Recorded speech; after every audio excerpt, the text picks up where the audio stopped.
કલ્પના કરો કે એક અત્યંત તેજસ્વી મગજવાળી વ્યક્તિ છે. મતલબ કોઈ મોટી આંતરરાષ્ટ્રીય સ્તરની કંપનીમાં ટોચના હોદ્દા પર બેઠી છે. હા, અને શેરબજારની જટિલ આંટીઘૂંટીઓ તો જાણે એના આંગળીના ટેરવે હોય. બિલકુલ. અથવા તો એમ માની લઈએ કે કોઈ વિશ્વવિખ્યાત યુનિવર્સિટીમાં બહુ ગહન સંશોધન કરી રહી છે. દુનિયાવી દ્રષ્ટિએ જોઈએ તો એમની પાસે દરેક સમસ્યાનો ઉકેલ હોય છે અને સમાજમાં એમની ભારે પ્રતિષ્ઠા પણ હોય છે. પણ જ્યારે વાત પોતાના જ અસ્તિત્વના મૂળભૂત હેતુની આવે ને ત્યારે એ સંપૂર્ણપણે નિષ્ફળ જતા હોય છે. અંદરથી એકદમ ખાલીપો લાગતો હોય છે. સાચી વાત છે. તો શું આવી વ્યક્તિને ખરેખર જીનિયસ અથવા બુદ્ધિશાળી કહી શકાય ખરી? આજની આપણી આ ગહન ચર્ચાનો વિષય જ આ છે. બહુ જ રસપ્રદ વિષય છે. હા, અને આ વિષય આપણે સ્વામિનારાયણ સંપ્રદાયના ઐતિહાસિક ગ્રંથ વચનામૃતના ગઢડા પ્રથમ પ્રકરણના 50મા વચનામૃતમાંથી લીધો છે. આ સ્ત્રોતમાં આ જ પ્રશ્નની અત્યંત માર્મિક અને તાર્કિક છણાવટ કરવામાં આવી છે. એટલે આજનો આપણો જે ઉદ્દેશ છે ને, તે આ સ્માર્ટનેસ કે બુદ્ધિની જે પ્રચલિત વ્યાખ્યાઓ છે એનું ઊંડું વિશ્લેષણ કરવાનો છે. જુઓ, આ વિષય આધુનિક માનવીની સૌથી મોટી મનોવૈજ્ઞાનિક અને આધ્યાત્મિક મૂંઝવણ પર સીધો પ્રહાર કરે છે. હા, કારણ કે સમાજે સફળતાના માપદંડો જ એવા બનાવી દીધા છે ને. બિલકુલ. સમાજે સફળતા અને બુદ્ધિમત્તાના જે માપદંડો નિર્ધારિત કર્યા છે તે સંપૂર્ણપણે બાહ્ય સિદ્ધિઓ, આર્થિક ઉપાર્જન અને સામાજિક સ્વીકૃતિ પર આધારિત છે. એટલે આપણે પૈસા કે પાવર જોઈને જ નક્કી કરી લઈએ છીએ કે આ વ્યક્તિ બુદ્ધિશાળી છે. સાચી વાત છે. પણ આજના આ સ્ત્રોતની ફિલોસોફી એ તરફ ધ્યાન દોરે છે કે જેને આપણે શ્રેષ્ઠ મગજ માનીએ છીએ ને, તે કદાચ એક વ્યાપક ભ્રમનો શિકાર હોઈ શકે છે. બુદ્ધિની વ્યાખ્યા માત્ર પેલું ડેટા પ્રોસેસિંગ કરવા પૂરતી મર્યાદિત નથી, પણ તે જીવનના અંતિમ લક્ષ્ય સાથે જોડાયેલી છે. બરાબર છે. તો આ તત્વજ્ઞાનને તેના મૂળ સ્વરૂપમાં સમજવા માટે આપણે પહેલા એ ઐતિહાસિક પરિવેશને સમજવો પડે જ્યાં આ ગહન ચર્ચા આકાર લઈ રહી છે. હા, એ સંદર્ભ બહુ જરૂરી છે. જો આ કંઈ આધુનિક યુનિવર્સિટીના બંધ લેક્ચર હોલની વાત નથી. આજથી લગભગ 200 વર્ષ પહેલાંની વાત છે. ગુજરાતના ગઢડા ગામમાં દાદા ખાચરના દરબારમાં એક ખુલ્લી ઓસરી છે. એકદમ શાંત અને પવિત્ર વાતાવરણ છે ત્યાં. હા, અને સવારનો સમય છે. જો ચોક્કસ સમયની વાત કરું તો સ્રોત પ્રમાણે સંવત 1876ના મહાવધિ એકમનો દિવસ છે. સ્વામિનારાયણ ભગવાન સર્વશ્વેત વસ્ત્ર ધારણ કરીને બિરાજમાન છે. અને તેમની સમક્ષ દેશ-વિદેશના જ્ઞાની, મુનિઓ અને વિદ્વાન હરિભક્તોની એક બહુ મોટી વિશાળ સભા બેઠી છે. બિલકુલ. આ એક એવો ઓપન એર માસ્ટર ક્લાસ છે જ્યાં કોઈપણ જાતની પૂર્વભૂમિકા વિના સીધો જ એક પ્રશ્ન પૂછવામાં આવે છે. હા, અને પ્રશ્ન જ આખી ચર્ચાનો પાયો છે. પ્રશ્ન એવો પૂછાય છે કે સાચો કુશાગ્ર બુદ્ધિ એટલે કે અત્યંત તીવ્ર કે શાર્પ ઇન્ટેલેક્ટ ખરેખર કોને કહેવાય? અને આ પ્રશ્નની જે ફ્રેમિંગ છે ને, એ બહુ ધ્યાન ખેંચે તેવી છે. સ્વામિનારાયણ ભગવાન સભા સમક્ષ 2 સ્પષ્ટ વિકલ્પો રજૂ કરે છે. હા, એ 2 વિકલ્પો કયા છે? પહેલો વિકલ્પ એ છે કે શું જે સંસારના વ્યવહારમાં અતિ કુશળ છે તેને કુશાગ્ર બુદ્ધિ કહેવાય? અને બીજો વિકલ્પ એ છે કે અથવા જેને શાસ્ત્રો અને પુરાણોના અર્થ બરાબર જાણી લીધા છે તેને કહેવાય.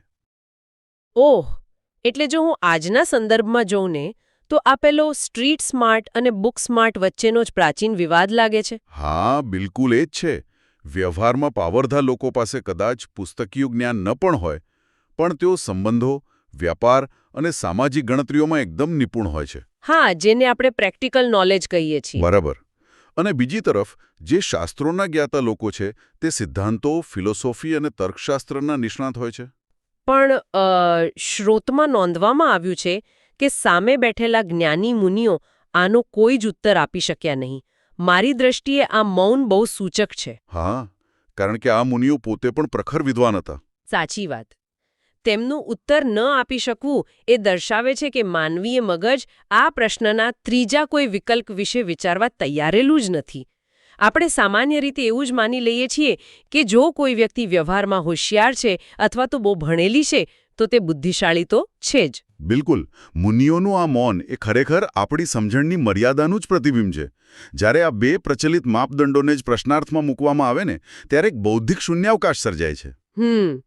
પણ પછી જ્યારે સભામાંથી કોઈ જવાબ નથી મળતો ત્યારે સ્વામિનારાયણ ભગવાન પોતે જે ઉત્તર આપે છે તે આપણે જેને સફળતા અને બુદ્ધિ માનીએ છીએ તેની તમામ માન્યતાઓને મૂળમાંથી તોડી પાડે છે. હા, તેઓ એકદમ સ્પષ્ટ શબ્દોમાં કહે છે કે જે વ્યક્તિ વ્યવહારમાં ગમે તેટલો ડાયો હોય કે શાસ્ત્રોનો પ્રખર જ્ઞાતા હોય, પણ જો તે પોતાના કલ્યાણ માટે એટલે કે પોતાના આધ્યાત્મિક શ્રેય કે આત્માની મુક્તિ માટે કોઈ જતન કરતો નથી તો તેને કુશાગ્ર બુદ્ધિ ન જાણવો. બરાબર છે, બલકે તેને જાડી બુદ્ધિ એટલે કે દડ બુદ્ધિ ધરાવતો માનવો એવું તેઓ સ્પષ્ટ કહે છે. હવે જુઓ, અહીંયા હું થોડો પુશબેક આપવા માંગીશ. મને એવો પ્રશ્ન થાય છે કે આ સ્ટેટમેન્ટ બહુ જ કઠોર અને એકપક્ષીય નથી લાગતું? કઈ રીતે? મતલબ દુનિયાને બદલી નાખનાર મહાન વૈજ્ઞાનિકો હોય, અર્થશાસ્ત્રીઓ કે રાજનેતાઓ હોય, જેમણે સમાજ માટે ખરેખર અભૂતપૂર્વ પ્રદાન કર્યું છે, પણ માત્ર તેઓ આધ્યાત્મિક નથી કે પોતાના આત્માના કલ્યાણ પાછળ નથી પડ્યા એટલા માટે તેમને સીધા જાડી બુદ્ધિવાળા કે બોદા મગજના કહી દેવા, તે તાર્કિક કેવી રીતે હોઈ શકે? તમારો પ્રશ્ન બહુ વ્યાજબી છે. હા, કારણ કે તેમની બુદ્ધિ તો અતિ શાર્પ હોય છે ને. જો આપણે એક સ્માર્ટફોનનું ઉદાહરણ લઈએ. હા, આપો ને ઉદાહરણ. તો લેટેસ્ટ ટેકનોલોજીવાળો ફોન હોય, જેમાં શાનદાર કેમેરા છે, બહુ ફાસ્ટ પ્રોસેસર છે, તે એક હાઈ એન્ડ ડિવાઇસ છે. તેને જાડો કે બોદો કેવી રીતે કહી શકાય? જુઓ, તમારો આ પ્રશ્ન એકદમ સ્વાભાવિક છે.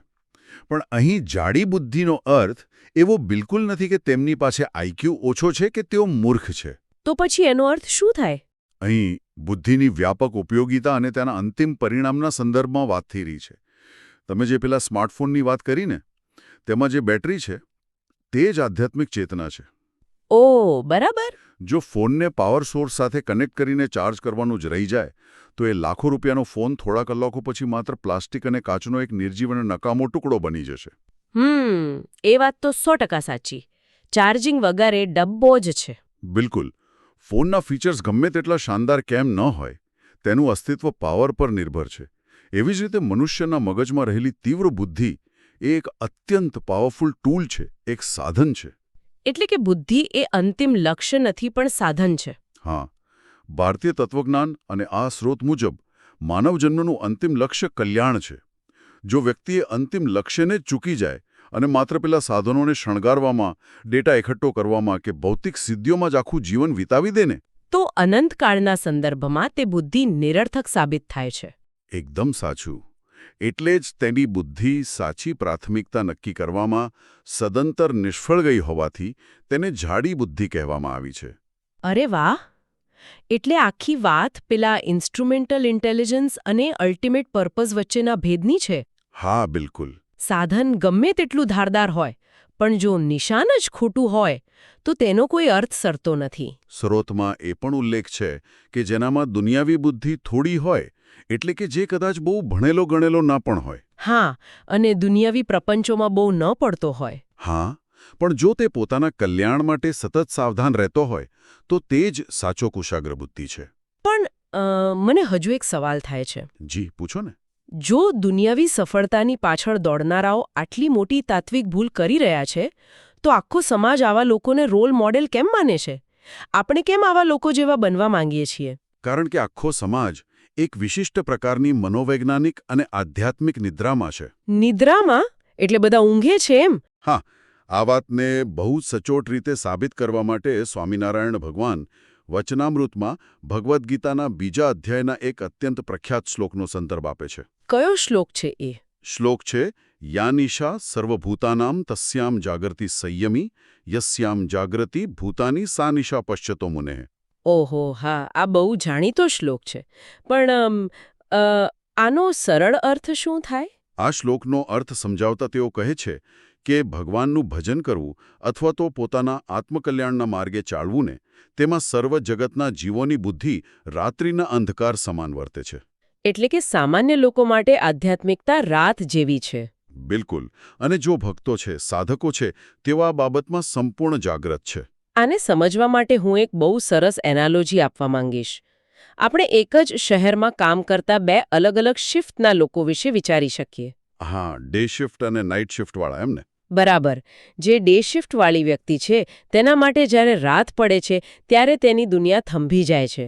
ચારે બાજુ અંધારું થઈ જાય છે અને તે નિષ્ક્રિય થઈ જાય છે. સાચી વાત છે. પણ બરાબર એ જ સમયે પેલી નાઇટ શિફ્ટવાળી વ્યક્તિ માટે તો દિવસ શરૂ થાય છે ને, તેની વાસ્તવિકતા અત્યંત સક્રિય હોય છે એ સમયે. હા, એના માટે તો એ જ ખરો સમય છે. બંને એક જ જગ્યાએ છે, પણ બંને માટે અજવાળા અને અંધારાની જાગૃતિ અને નિદ્રાની વ્યાખ્યાઓ સાવ વિપરીત છે. પણ ગીતાના આ શ્લોક પ્રમાણે જો મોટાભાગની દુનિયા આધ્યાત્મિક રીતે ઊંઘમાં છે, તો આ દૃષ્ટિકોણ ક્યાંક પ્રગતિ વિરોધી નથી લાગતો? પ્રગતિ વિરોધી કેવી રીતે? કારણ કે રોજિંદા જીવનમાં તો આપણે જોઈએ છીએ ને કે લોકો સવારે ઉઠીને અદ્ભુત નવીનતાઓ સર્જે છે, નવી નવી ટેકનોલોજી બનાવે છે, આર્થિક સામ્રાજ્ય ઊભા કરે છે, અરે અંતરિક્ષમાં ઉપગ્રહો પણ મોકલે છે. આ બધું જોતા કોઈ ઊંઘી રહ્યું હોય એવું કઈ રીતે કહી શકાય? જુઓ, આ બિલકુલ પ્રગતિ વિરોધી નથી, પણ વાસ્તવિકતાનું એક બહુ ઊંડું નિદાન છે. શારીરિક યાંત્રિક જાગૃતિ અને પેલી જે ચેતનાની જાગૃતિ છે ને, એ બંને વચ્ચે બહુ મોટો તફાવત છે.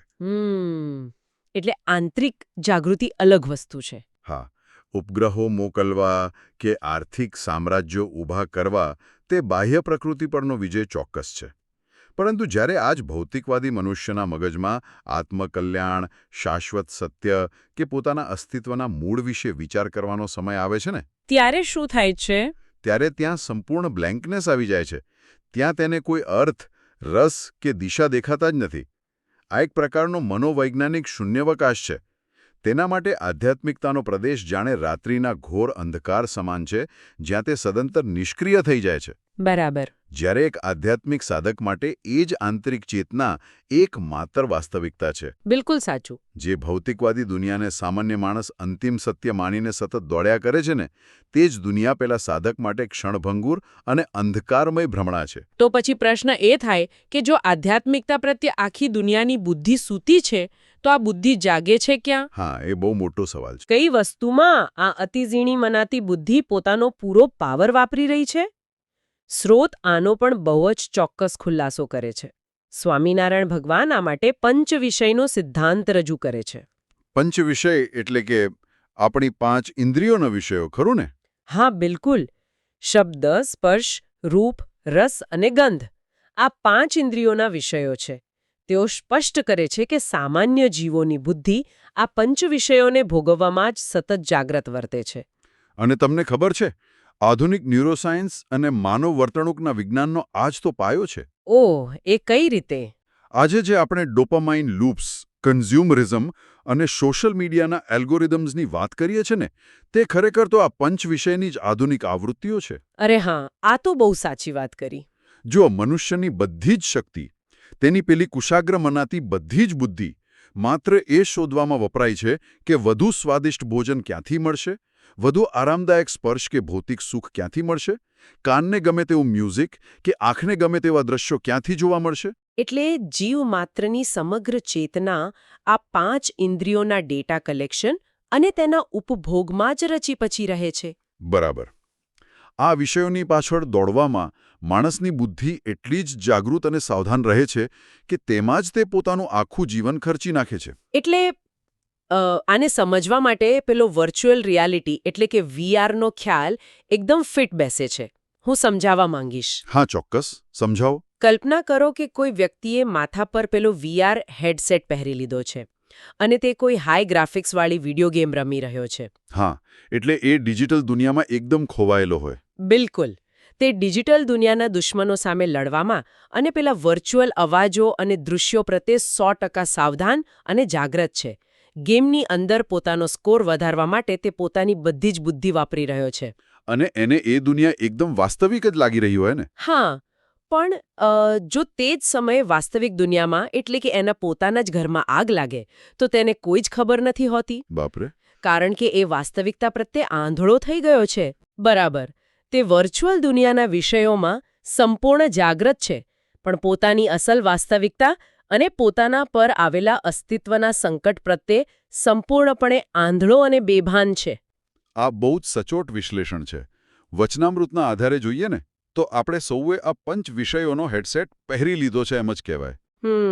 અને જેઓ સાચા ભક્તો છે, જે પોતાના કલ્યાણ માટે જાગ્રત છે, તેમણે આ હેડસેટ ઉતારી દીધો છે. બિલકુલ. સ્રોતમાં નોંધવામાં આવ્યું છે કે ભગવાનના ભક્તની બુદ્ધિ તે વિષયભોગ પ્રત્યે અંધકારે યુક્ત વર્તે છે. એટલે કે તેઓ વાસ્તવિક દુનિયામાં જાગી ગયા છે. હા, અને પેલા વર્ચ્યુઅલ ભ્રમની લાલચો તેમને હવે જરાય આકર્ષતી નથી. તેઓ તેમાં અંધકાર અનુભવે છે, કારણ કે તેમને સ્પષ્ટ ખબર છે કે આ ઇન્દ્રિયોના ભોગો અંતે તો નાશવંત જ છે. એટલે આખી ચર્ચા બુદ્ધિ અને સ્માર્ટનેસની આપણી જે પાયાની સમજ છે ને તેને જ રિવર્સ કરી નાખે છે. આપણે જેને તેજસ્વી મગજ કહીએ છીએ તે માત્ર પેલા વર્ચ્યુઅલ ગેમમાં હાઈ સ્કોર બનાવવામાં અને વધારેમાં વધારે ડોપામાઇન મેળવવામાં જ વપરાઈ રહ્યું છે. હા, જ્યારે વાસ્તવિક ઘર સળગી રહ્યું છે. બરાબર. એટલે જ સ્રોતના અંતમાં સ્વામિનારાયણ ભગવાન એક અત્યંત સ્પષ્ટ અને કોઈ પણ પ્રકારની બાંધછોડ વગરનો નિષ્કર્ષ આપે છે. શું કહે છે તેઓ અંતમાં? તેઓ કહે છે કે માટે એવી રીતે જે પોતાના કલ્યાણને અર્થે સાવધાનપણે વર્તે છે તે જ કુશાગ્ર બુદ્ધિવાળા છે અને તે વિના તો સર્વમૂર્ખ છે. ઓહ, આ શબ્દો તો બહુ ધારદાર છે. હા, કલ્યાણ માટેની સાવધાની એ જ સાચી સ્માર્ટનેસ. બાકી બધું જ મૂર્ખાઈ છે.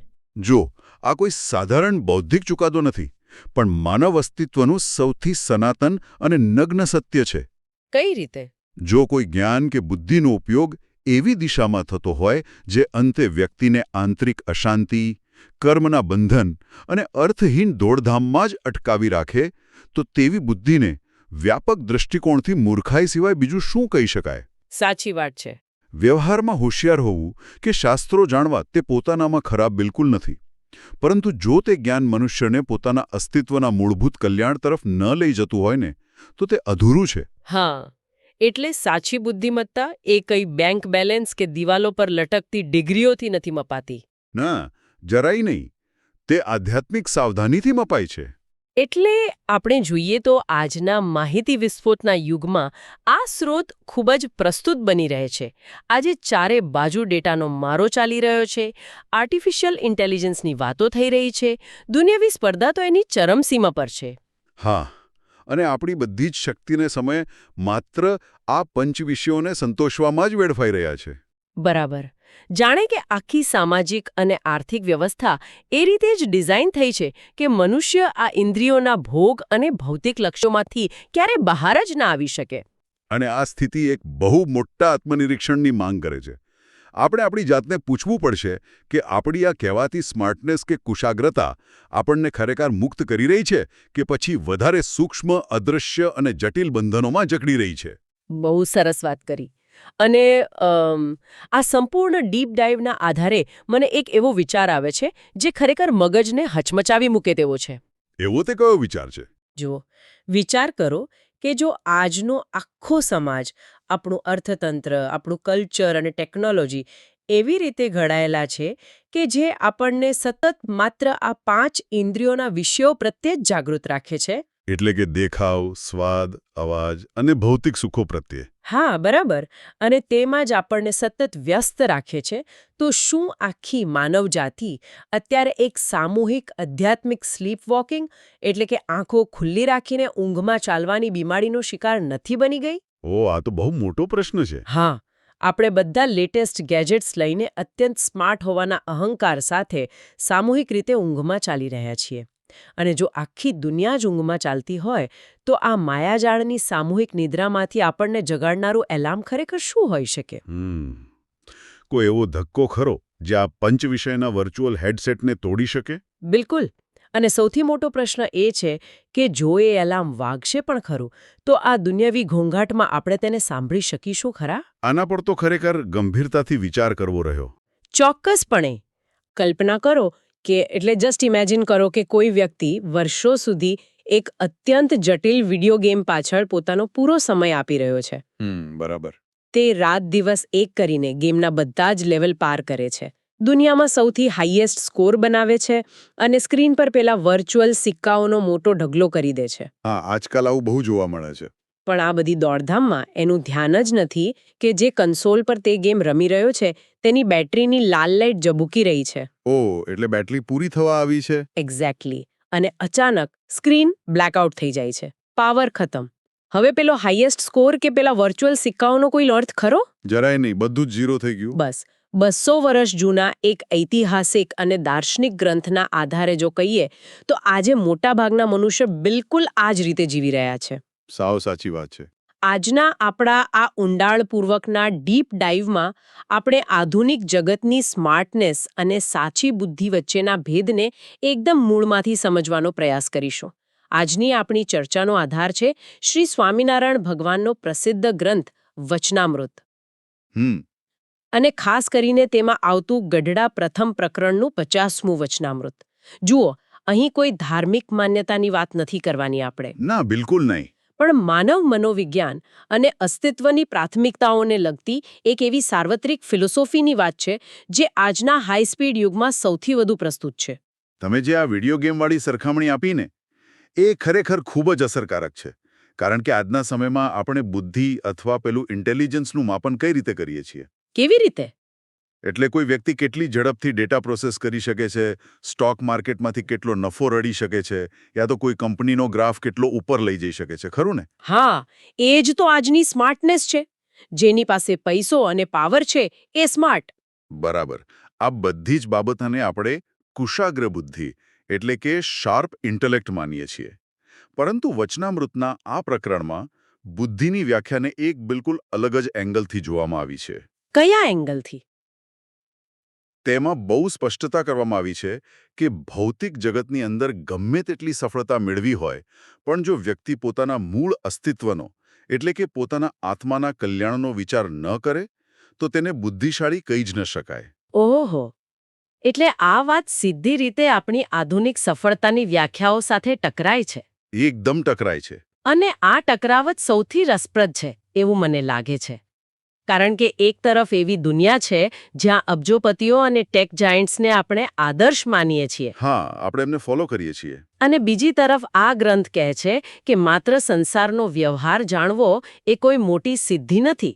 કોઈ વ્યક્તિ ગમે તેટલા કરોડો કમાય કે આધુનિક ટેકનોલોજીમાં સૌથી આગળ નીકળી જાય, પણ જો તે ભગવાનને કે પોતાના આત્માના અસ્તિત્વને ભૂલી જાય છે તો આ ફિલોસોફી પ્રમાણે તે વ્યક્તિ જ્ઞાની નથી. સાચી વાત. પણ અહીં એક મોટો પ્રશ્ન એ થાય છે. હું વિચારતી હતી કે શું ભૌતિક સફળતા અને આધ્યાત્મિક જાગૃતિ બંને એકબીજાના દુશ્મન છે? જો આપણે આત્માને શાશ્વત માનવાનો હોય તો પછી આ 99% મહેનત જે નાશવંત વસ્તુઓ પાછળ થઈ રહી છે તેનું મનોવિજ્ઞાન શું છે? બહુ સારો સવાલ છે. માણસ શા માટે એવી વસ્તુઓ પાછળ ભાગે છે જે આખરે તો છૂટી જ જવાની છે? હા, શા માટે? આની પાછળ એક બહુ જ રસપ્રદ માનવીય મનોવિજ્ઞાન કામ કરે છે. આપણું મગજ હંમેશા ઇમિડિયેટ રિવોર્ડ એટલે કે તાત્કાલિક મળતા પરિણામો તરફ આકર્ષિત થવા માટે વાયર્ડ થયેલું છે. ઇમિડિયેટ રિવોર્ડ એટલે તરત જ ફાયદો દેખાય એ? હા. જ્યારે તમે બેંકમાં પૈસા જમા કરો છો ત્યારે તરત જ તમારા એકાઉન્ટનું બેલેન્સ વધેલું દેખાય છે. એ એક મૂર્ત વસ્તુ છે જેને તમે જોઈ શકો છો. બરાબર છે. જ્યારે આત્મા, તેનું કલ્યાણ અને શાશ્વતતા એ અમૂર્ત ખ્યાલો છે. જુઓ, વચનામૃત અહીં કોઈ કામધંધા છોડવાની વાત નથી કરતો, પરંતુ પ્રાથમિકતા એટલે કે પ્રાયોરિટી સેટ કરવાની વાત કરે છે. એટલે પ્રાયોરિટી બદલવાની છે, કામ નથી છોડવાનું. બિલકુલ. ધારો કે કોઈ મોટો રોકાણકાર છે. જો તે ફક્ત આજના દિવસનો જ નફો જુએ અને આવતા 5 વર્ષમાં કંપની દેવાળો ફૂંકી દેશે એ હકીકતને નજરઅંદાજ કરે તો શું તેને સ્માર્ટ રોકાણકાર કહેવાય? ના જ કહેવાય ને, એ તો મૂર્ખામી કહેવાય. બસ અહીં એ જ તર્ક છે. શરીર અને આ ભૌતિક સંબંધો અમુક વર્ષોની મર્યાદા ધરાવે છે. લાંબા ગાળાનું અસ્તિત્વ આત્માનું છે. તો જે બુદ્ધિ ટૂંકા ગાળાના નફા માટે લાંબા ગાળાના અસ્તિત્વને જોખમમાં મૂકે તે સાચી બુદ્ધિ કેવી રીતે હોઈ શકે? આ રોકાણકારવાળી એનાલોજી મને બહુ જ સચોટ લાગી, કારણ કે આપણે મોટાભાગે શોર્ટ ટર્મ ગેઇન માટે લોંગ ટર્મ વિઝન ગુમાવી બેસીએ છીએ. હા, મોટે ભાગે એવું જ થતું હોય છે. પણ હવે જો માત્ર દુન્યવી સફળતા એ સાચી બુદ્ધિ નથી, તો પછી પેલું ધાર્મિક પુસ્તકો વાંચવા, મોટી મોટી ફિલોસોફીઓનો અભ્યાસ કરવો, શું એ બુદ્ધિ છે? આ એક બહુ સ્વાભાવિક પ્રશ્ન ઊભો થાય. લોકો આવું જ માનતા હોય છે. કારણ કે ઘણા લોકો માને છે કે જો તેમણે ગીતા, ભાગવત, ઉપનિષદ કે વચનામૃત જેવા શાસ્ત્રોનો ઊંડો અભ્યાસ કરી લીધો તો તેઓ બુદ્ધિશાળી બની ગયા. પણ અહીં ગ્રંથ આ વાતને પણ નકારે છે. તેમાં સ્પષ્ટ કહેવાયું છે કે માત્ર શાસ્ત્રોનો અર્થ જાણવો એ પણ કુશાગ્ર બુદ્ધિ નથી, જો તેનો જીવનમાં અમલ ન થાય. એટલે કે ઇમ્પ્લિમેન્ટેશન જરૂરી છે. આ તો એવું થયું ને કે કોઈ આર્કિટેક્ટ પાસે ઘર બનાવવાની દુનિયાની શ્રેષ્ઠ બ્લુપ્રિન્ટ હોય પણ તે ક્યારેય એક ઈંટ પણ ન મૂકે. હા, અને આ જ મુદ્દાને સમજાવવા માટે ગ્રંથમાં ડૉક્ટરનું એક અત્યંત પ્રભાવશાળી ઉદાહરણ આપવામાં આવ્યું છે. અચ્છા, કયું ઉદાહરણ? કલ્પના કરો કે એક એવો ડૉક્ટર છે જે બીજા અનેક દર્દીઓના રોગોનું નિદાન કરે છે, તેમને સાજા થવા માટે એકદમ સચોટ દવાઓ લખી આપે છે. પરંતુ જ્યારે તે પોતે ભયંકર બીમારીમાં પટકાય છે ત્યારે તે એ જ દવાઓ પોતે લેતો નથી. અરે બાપરે! તો શું એ ડૉક્ટર ક્યારે સાજો થઈ શકશે? ક્યારેય નહીં. જ્ઞાન હોવું અને જ્ઞાનનું આચરણ કરવું, આ બંને વચ્ચે બહુ મોટો વૈચારિક અંતર છે. બહુ મોટો ડિફરન્સ છે. કથા કરવી, મોટા સિદ્ધાંતોની ચર્ચા કરવી કે બીજાને ઉપદેશ આપવો એ બૌદ્ધિક રીતે કદાચ સરળ હોઈ શકે. પણ જ્યારે એ જ સિદ્ધાંતોને પોતાના જીવનમાં ઉતારવાની વાત આવે છે ત્યારે સાચી કસોટી થાય છે. આ ડોક્ટરવાળું ઉદાહરણ તો સીધું જ આપણા આધુનિક ઇન્ફોર્મેશન ઓવરલોડના યુગ સાથે જોડાય છે એવું મને લાગે છે. સાચી વાત છે. આજે ઇન્ફોર્મેશનની ક્યાં કમી છે? હા, આપણી આંગળીના ટેરવે દુનિયાભરનું જ્ઞાન છે. આપણે કુકિંગના સેંકડો વિડીયો જોઈએ છીએ પણ રસોડામાં જઈને વાનગી નથી બનાવતા. બિલકુલ. પ્રોડક્ટિવિટી વધારવા માટેના 50 અલગ-અલગ લોકોના ઓડિયો સાંભળીએ છીએ પણ કામની શરૂઆત કરવામાં કલાકોનો સમય વેડફી નાખીએ છીએ. એટલે આપણે બસ જોયા જ કરીએ છીએ. હા, તો શું અહીં એમ કહેવાનો પ્રયાસ થઈ રહ્યો છે કે આપણું મગજ માહિતી મેળવવાની ક્રિયાને જ કામ પૂરું થયું એવો ભ્રમ માની લે છે? બિલકુલ. આને ન્યુરોલોજીકલ ભાષામાં ઇલ્યુઝન ઓફ કોમ્પિટન્સ એટલે કે સક્ષમતાનો ભ્રમ કહેવાય છે. ઓહ! સક્ષમતાનો ભ્રમ. જ્યારે આપણે કોઈ સારું પુસ્તક વાંચીએ કે કોઈ આધ્યાત્મિક ચર્ચા સાંભળીએ ત્યારે આપણા મગજમાં ડોપામાઇન રિલીઝ થાય છે અને આપણને એવું ફીલ થાય છે કે જાણે આપણે ખરેખર આપણામાં કોઈ મોટો બદલાવ લાવી દીધો છે. જ્યારે ખરેખર આપણે કંઈ જ નથી કર્યું હોતું. એક્ઝેક્ટલી. વાસ્તવમાં આપણે માત્ર ડેટા કલેક્ટ કર્યો હોય છે. વચનામૃતનો આ ભાગ આપણને એ કડવું સત્ય સ્વીકારવા મજબૂર કરે છે કે જ્યાં સુધી એ ડેટા, એ માહિતી તમારા રોજિંદા આચરણમાં પરિવર્તિત નથી થતી ત્યાં સુધી તે માત્ર એક માનસિક બોજો જ છે. બરાબર. સાચો બુદ્ધિશાળી એ નથી જે સૌથી વધુ જાણે છે, પરંતુ એ છે જે પોતાના જ્ઞાન મુજબ જીવે છે. જો કે અહીં એક બીજો સવાલ ઊભો થાય છે. મારી સમજ પ્રમાણે જો જ્ઞાનને આચરણમાં મૂકવાનું જ છે તો કઈ દિશામાં? કારણ કે અત્યારે તો દરેક વ્યક્તિ પોતપોતાની રીતે દોડી જ રહી છે ને. હા, દિશા બહુ અગત્યની છે. કોઈ પૈસા કમાવવા પાછળ પોતાનું જ્ઞાન વાપરે છે તો કોઈ પ્રતિષ્ઠા મેળવવા પાછળ. ગ્રંથમાં પેલું જાગૃત રહેવા વિશે શું કહેવામાં આવ્યું છે?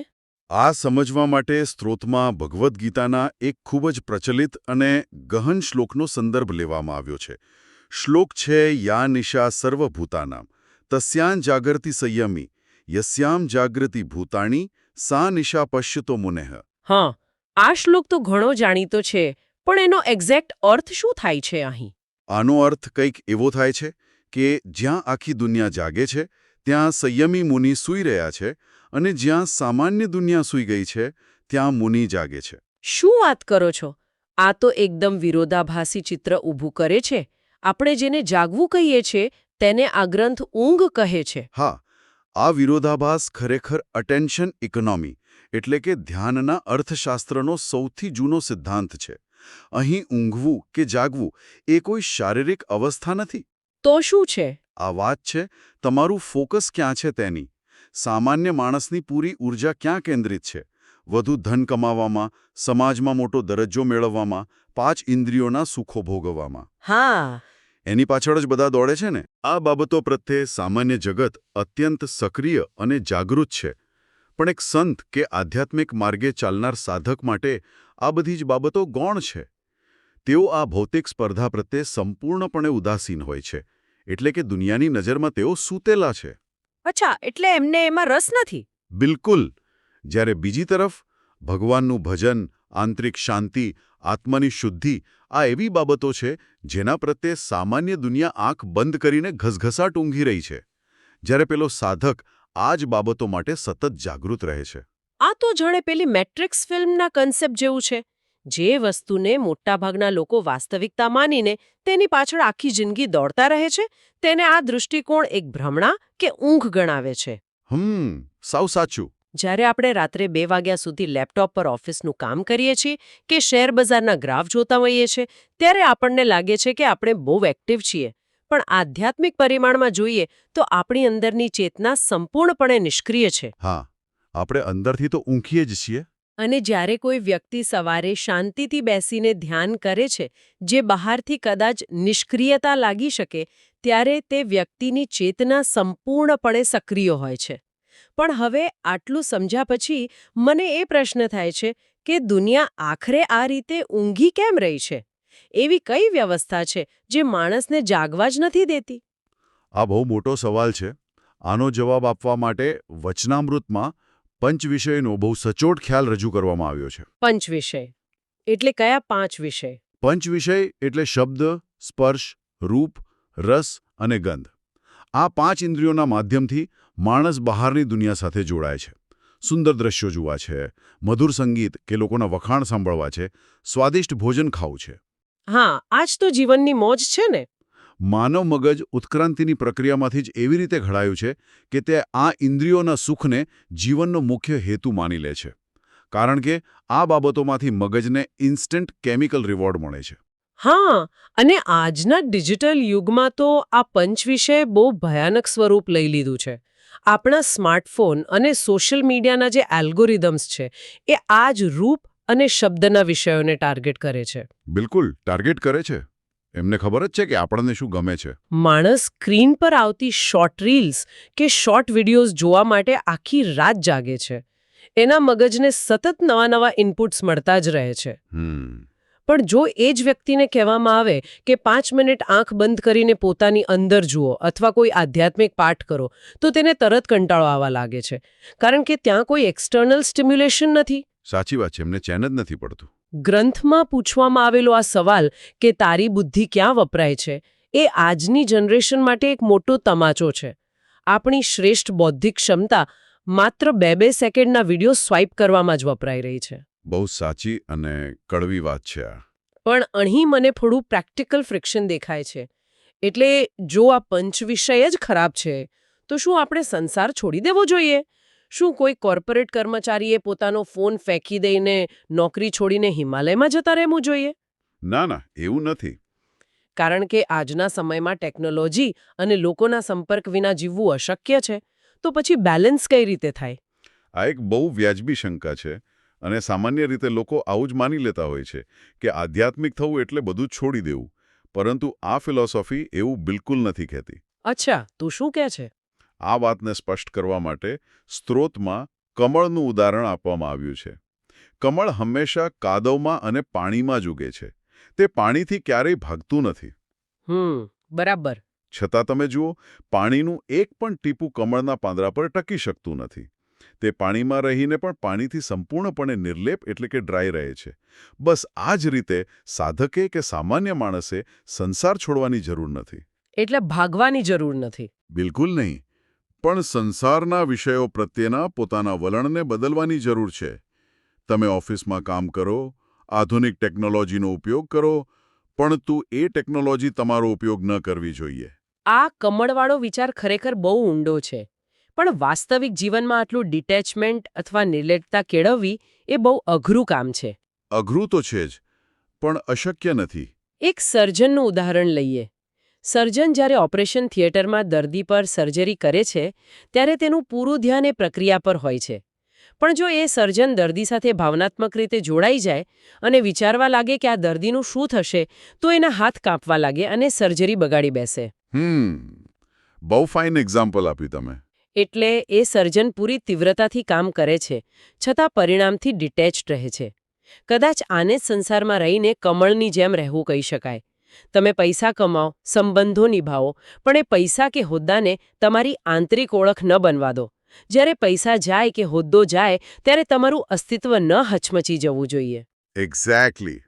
આ ડિટેચમેન્ટ જ માણસની કાર્યક્ષમતા વધારે છે. કારણ કે જ્યારે તમે પરિણામના ડરથી મુક્ત હોવ છો, ત્યારે જ તમે વર્તમાનમાં 100% ફોકસ આપી શકો છો. સાવ સાચી વાત છે. હવે સવાલ એ થાય કે આટલી ઉચ્ચ કક્ષાની માનસિક અવસ્થા સુધી પહોંચવું કેવી રીતે? આ કમળની જેમ નિલેર્પ રહેવાનો સિદ્ધાંત સાંભળવામાં બહુ સારો લાગે, પણ તેને રોજિંદા જીવનમાં કેવી રીતે ઉતારો? હા, પ્રેક્ટિકલ લાઈફમાં એનું એપ્લિકેશન કઈ રીતે કરવું? આનો જવાબ આપતા વચનામૃતમાં એક ખૂબ જ અગત્યનો શબ્દ વાપરવામાં આવ્યો છે, સાવધાન. સાચો કુશાગ્ર બુદ્ધિવાળો એ જ છે જે પોતાના કલ્યાણને અર્થે સાવધાનપણે વર્તે. આ સાવધાન શબ્દ બહુ રસપ્રદ છે. આપણે રસ્તા પર ડ્રાઇવિંગ કરતી વખતે સાવધાન રહીએ છીએ, શેર બજારમાં રોકાણ કરતી વખતે સાવધાન રહીએ છીએ, પણ પોતાના આંતરિક વિચારો માટે કેટલા સાવધાન રહીએ છીએ? ભાગ્યે જ કોઈ રહે છે. ગ્રંથમાં આ સાવધાનીના અમુક બહુ પ્રેક્ટિકલ લક્ષણો આપ્યા છે, જેમ કે નકામી બાબતોમાં સમય ન બગાડવો, નકારાત્મક અથવા ખોટા વિચારોવાળા લોકોના સંગથી એટલે કે કુસંગથી દૂર રહેવું, કુસંગ બહુ મોટો રોલ ભજવે છે.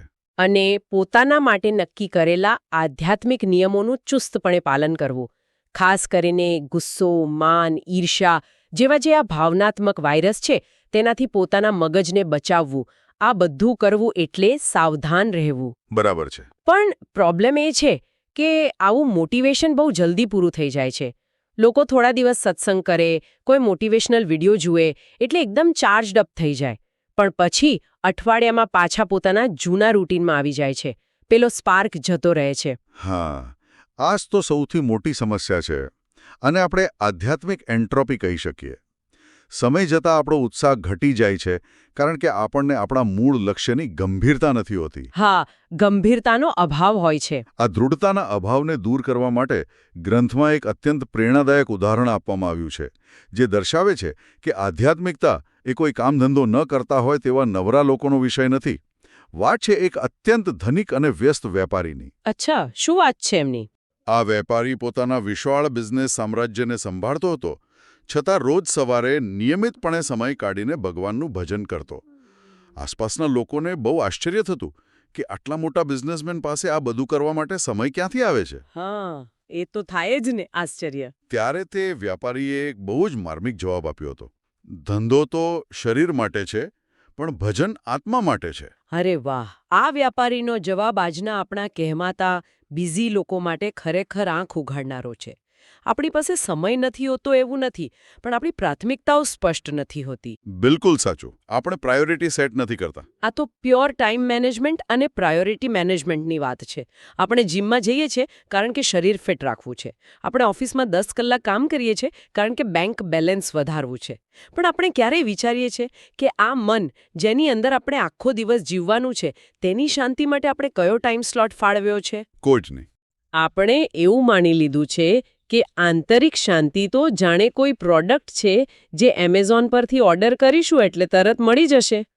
પણ આ વ્યાપારીનું ઉદાહરણ એ સાબિત કરે છે કે આધ્યાત્મિક ઉન્નતિ માટે સભાનપણે સમય ફાળવવો પડે છે, રોજિંદી પ્રેક્ટિસ કરવી પડે છે. ચોક્કસ.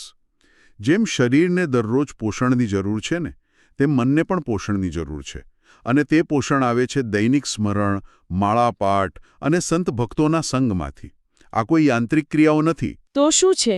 આ બધા એવા મનોવૈજ્ઞાનિક એન્કર્સ છે જે દિવસભરની ભાગદોડમાં તમારા મનને કેન્દ્રિત રાખવામાં મદદ કરે છે.